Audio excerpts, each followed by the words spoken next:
I'm Steve Reinhardt. If you have questions about intellectual property, patent law, or domain name disputes after watching this video, give me a call, 801-347-5173, or visit me online, www.uspatentlaw.us. These topics that I'm just glossing over are very deep legal topics. Concept of good faith registration, good faith use, legitimate rights. You can study them on the internet through Google. But I'm going to try and summarize legitimate use by saying that if the individual who has the domain that you're trying to take is using the domain in a way that is similar, or in a field of commerce that is similar to the field of commerce that you are in as a trademark holder, they probably do not have legitimate rights in the domain.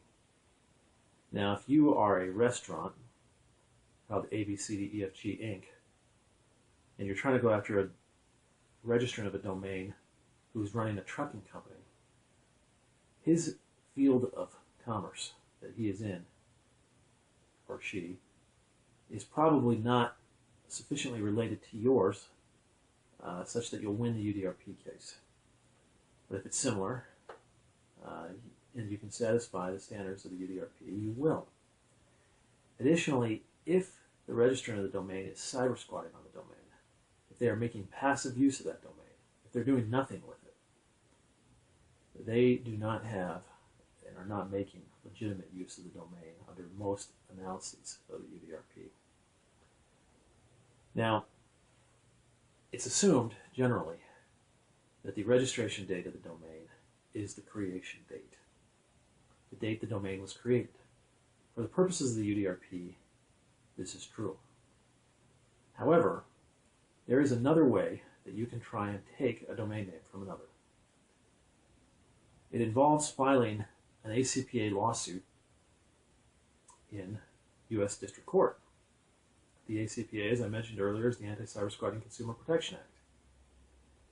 And you may, depending on which circuit you are in, the United States is divided up into many federal circuits, be able to establish that the registration date of the domain is actually the date that the domain was last renewed in federal court. Perhaps it is the date the domain last changed owners or registrars.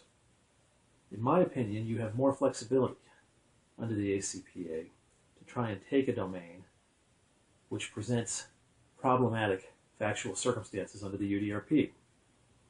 Additionally, under the ACPA, you can go after, as you can in the UDRP, a registrant no matter where in the world they're located. You do not have to have in personam jurisdiction, meaning you really don't have to have jurisdiction over the registrant of the domain to file an ACPA action.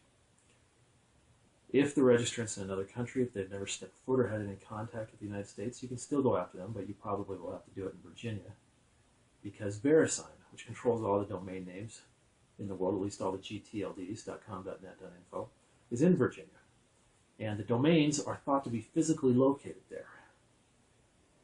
The standards to win under an ACPA lawsuit are very similar to those under the UDRP. But federal lawsuits take much longer. As I mentioned before, you can win the UDRP case and have the domain back in less than 2 months. An ACPA case could take 2 to 4 years. However, you often win ACPA cases by default. If the registrant does not respond, the registrant defendant, you will win.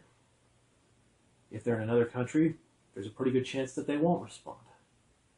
Under the UDRP, you will not necessarily win if they don't respond. I have seen cases where an individual, files a UDRP case, initiates a UDRP proceeding, and loses despite the fact the registrant never responded, because there is some blatant problem with their case. Primarily, most often, the domain was registered well before the complainant or the individual filing the UDRP complaint accrued trademark rights. Now, if you want an attorney to represent you in trying to seize a domain or to defend you in an attempt by another to take yours, any attorney can do so. They do not have to be licensed in Minnesota or in Europe, where the World Intellectual Property Organization and the National Arbitration Forum are located.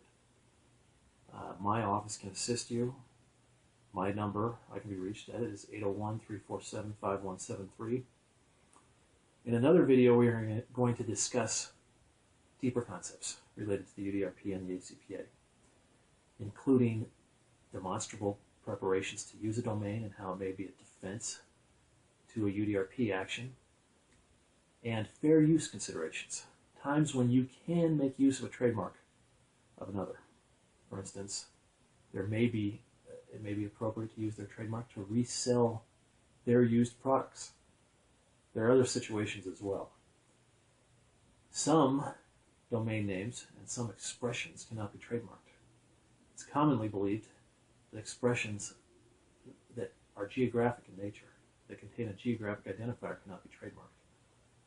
This is not as true as people say, but the idea is that something generic or descriptive like Virginia cars is not